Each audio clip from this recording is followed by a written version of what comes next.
আসসালামু আলাইকুম রহমতুল্লাহ। আশা করি সবাই ভালো আছেন। তো এই যে দেখতেছেন শাওন মাসে মালামালগুলো পরিষ্কার করতেছে।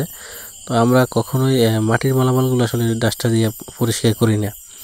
শুধুমাত্র আমাদের প্লাস্টিক আইটেম যা আছে, ফুলের আইটেম এবং ওয়ালমেট সহ অন্যান্য যেগুলো আছে সেগুলোই আমরা পরিষ্কার করি। মাটির মাল সহজে আমরা পরিষ্কার করি না ডাস্টার দিয়া। হালকা মশা দিই আর কি। মাটির মাল আপনার ডাস্টার দিয়ে পরিষ্কার করতে গেলে ধুলো পড়ে প্রচুর। কারণ আপনারা জানেন যেগুলো মাটির মালামাল প্রচুর ধুলোবালু থাকে, সবসময় থাকে এগুলো। যার কারণে এগুলো দেখা যায় ধুলোবালি পরিষ্কার করতে গেলে অন্যগুলো থেকে আবার ধুলোবালি যেই লাগে। যার কারণে আমরা এগুলো পরিষ্কার করি না। হাঁড়ি পাতিল কাপ পিরিচ মগ গ্লাস যা আছে যেটা যেভাবে সেইভাবেই থাকে। শুধুমাত্র আমরা ফুলের আইটেম বা প্লাস্টিক আইটেম বা চুরিনালা বা 100 টাকার ফুল, বড় দামি ফুল, এগুলোই আমরা পরিষ্কার করি। কারণ দেখতেই তো পাইতেছেন যে আমাদের দোকানে কত লাখ লাখ টাকার মালামাল আছে। এখানে হাজারো আইটেম আছে, লাখ টাকার মাল আছে এখানে। তো সবগুলো যত্ন সেইভাবেই নেওয়া হয় আর কি। তো সবাই ভালো থাকবেন। এটাই হলো সকালের ভিডিও আজকের। সবাই ভালো থাকবেন, সবার জন্য ভালোবাসা রইল। আসসালামু আলাইকুম।